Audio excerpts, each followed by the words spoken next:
Hey, it's the OI Gemini, and we are back outside. I'm so excited to be outside again. It is a beautiful day today. It is 66 and sunny, and I'm just so excited to be just back outside. That means spring is coming. So today we're going to work on some easy projects for housewarming. So I'm excited to be working outside. I'm also excited to be working with this beautiful black walnut today. I'm going to be making two separate projects for my friends who just bought a house, who are the most wonderful people, and I love them so much. And I just want to give a little something from me that's made by me, and hopefully they enjoy it. So let's get into our first project. All right, for this first gift, we are going to turn this black walnut panel into a set of coasters. For the husband, he is really into craft beers and local beers, so I kind of want to create a coaster set and have these little beer can openers on the back side of each one, so we can crack open a beer. I might put a design on the front, custom made with their names. I unfortunately don't have like a CNC or a laser cutter because that would be sick. I could totally do something custom with that, but I'll see if I can do like a painted design or something on there, so I can have it customized for them. Yeah, let's get started. So I'm actually going to practice on a piece of pine, which is a lot cheaper, and then we'll move on to the walnut, because if you know, walnut is not cheap. So I'm going to save this until I know what I'm doing. I'm going to test it out on a piece of pine first, and then we'll move on to the walnut. So first things first, I'm going to cut this to size to 4 by 4 inches squares, and I'm going to replace my 40 teeth blade with my 60 teeth blade so that it's a little bit finer cut. Also, since this is a fresh blade, it should be a lot cleaner than this really old one I haven't replaced in months, I think. So yeah, let's do that first. Okay, I'm done doing the test piece, and basically it's just a square. Got some chamfered edges. I thought that added a little bit of detail. And then the back side will have the beer can opener, or the beer bottle opener rather. And I basically made a routed circle. It's definitely not perfect, as you can see. I had it inset with the router with the beer opener, and then there's going to be a deeper part in the middle here so that it gives a room for the bottle to get it open. I already tested it out. It does work, so hooray! But I think this is the design we're basically going with. Super simple, super elegant, very, it fits a lot of different aesthetics. So we're going to go with that. So for these coasters, I'm using a 1/2 inch thick piece of walnut. This is a 5-inch wide board, so I'm going to be ripping it into 4 inches, and then I'll cut them into 4 by 4 inch squares.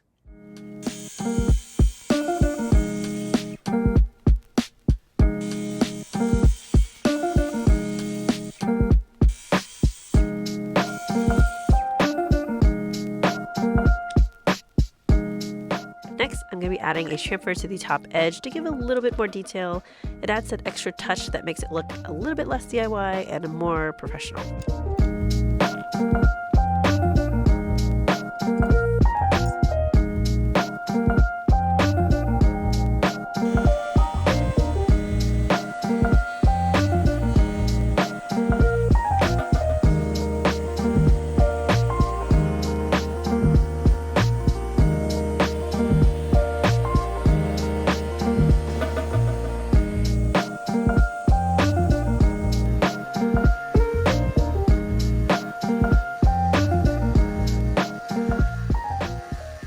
Day 2, and I wanted to finish this yesterday, but when I was routing out the circles for our beer bottle openers, not having a template kind of makes it hard because it's not perfect, and I definitely want this to be more smooth and beautiful looking and then DIY looking. So I went to the big box store and got a set of Forstner bits. I've been wanting these for a long time now anyways, so this is perfect. This is huge. This is 1 5/8 because these are 1 1/2 inches wide. It's just a tad bigger so it could just sit in there. And I'll use the router to take out this portion here because it has to be a little bit deeper than the rest of the beer bottle opener so that the bottle can sit in there and pop the lid open. Done a couple test runs on some scrap wood. I think we're ready to do it on the walnut. Here we go.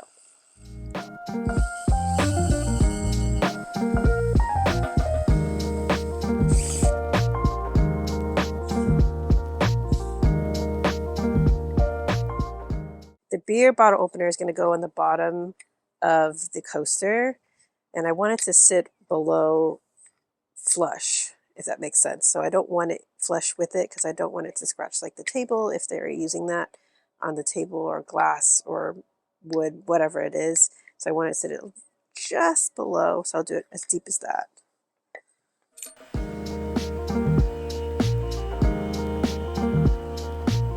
Next, we're going to finish with Odie's oil using some scrap cotton I had on hand.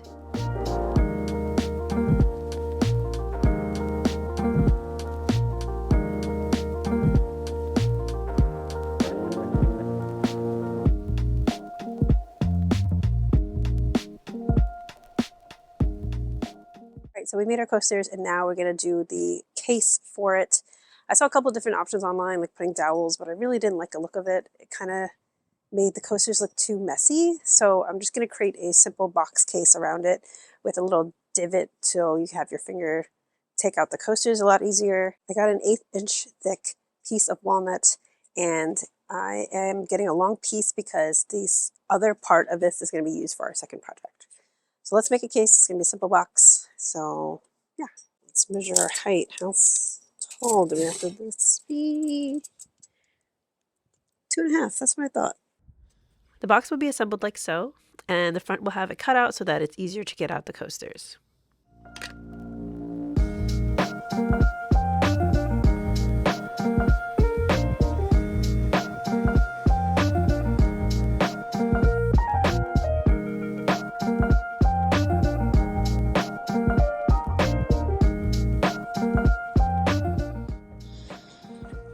Basically added, it was too thin to add by itself, so I added a sacrificial piece back here of scrap wood.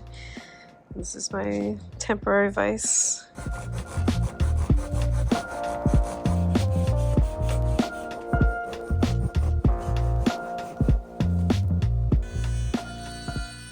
I also added a roundover to the top edge of the box to make it a little bit more polished. I also added it to every vertical edge later as well. Next, I glued everything together with some wood glue.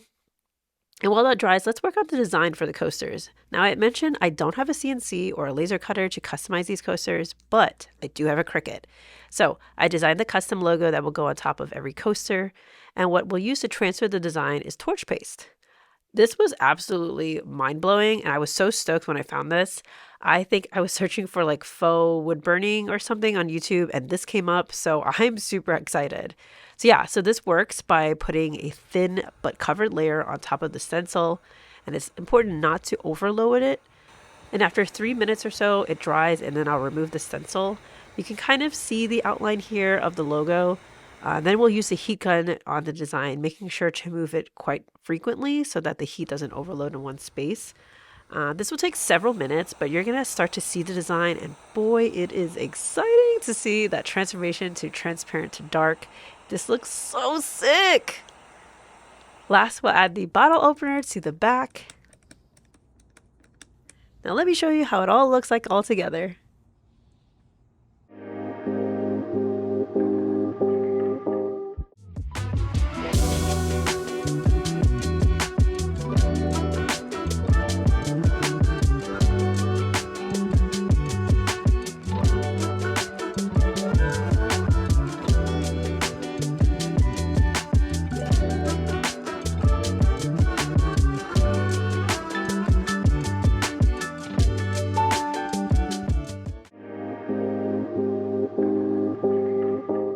All right, so for the second panel, we're going to be making something for the wife. She is a very avid Kindle reader.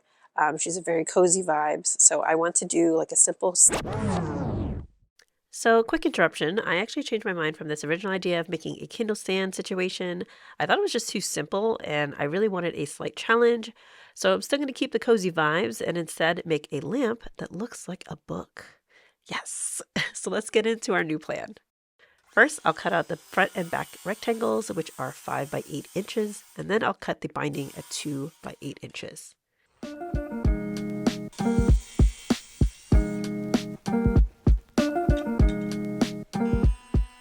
Next, I'll add the roundover on the edges of both front and back sides to get this rounded edge like this. So now I have the front and back pieces, to which I'm going to cut notches at the top. This is where our binding will attach to. And then I'll add these two small rectangle pieces to the binding to create a hinge. And that is basically how the book will look like, with one cover being able to open and then one being stationary. Next, I'm going to be making an inner box using leftover acrylic sheet from my workshop organization video. I'm going to be scoring it with a utility knife and then just karate chopping it to get a clean break.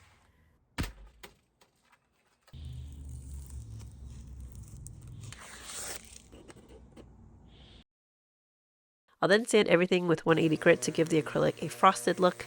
This will make a difference when diffusing the light later. Next, let's add our designs. I again used the Cricut to design and cut out the stencils. I learned from last time not to apply the finish before doing this part because I actually had to sand off the finish in order for the vinyl to stick to the wood.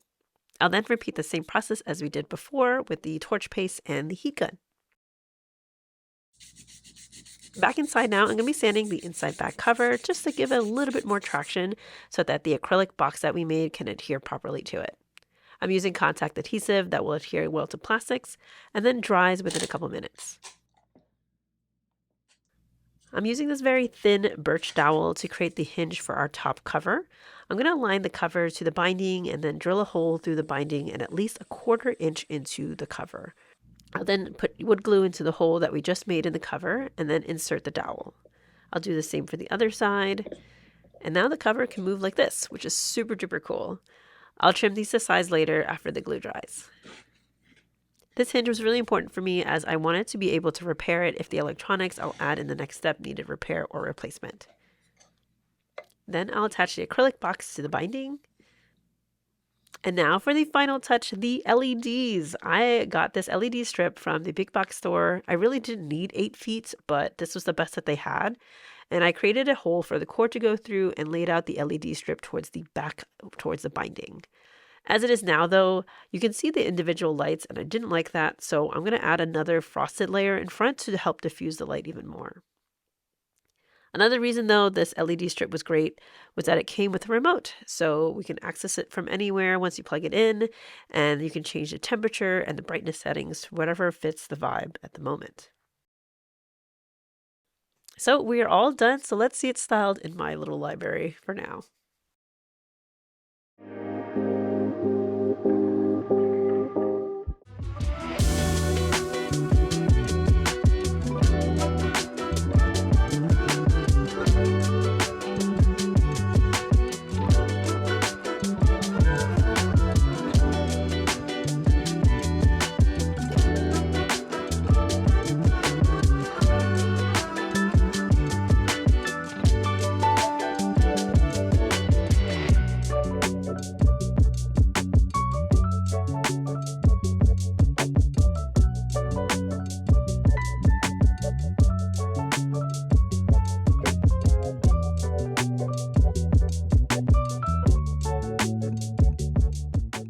Thank you so much for watching today's video. I had so much fun being outside again and working with wood again, especially working with walnut for the very first time. Like, this is a beautiful species of wood. It is definitely not overrated, especially when you put the finish on. The color is just gorgeous. It just pops. Yes.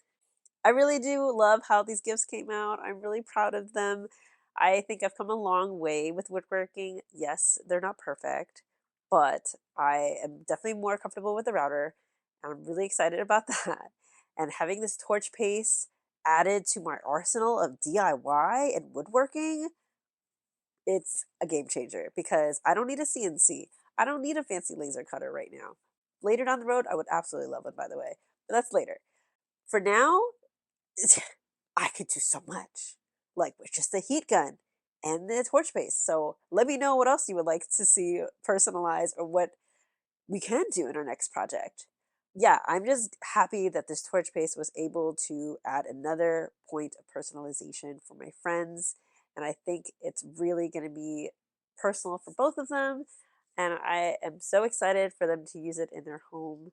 I hope they really like them, but let me know what you guys think in the comments down below. So we do a little bit of everything here, from woodworking to crafting to sewing to literally figuring out as we go because most of the time I'm figuring it out and doing it for the first time. So we'll figure it out together.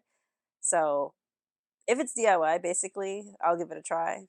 So if that's your vibe, you should subscribe. That's a bar. Okay.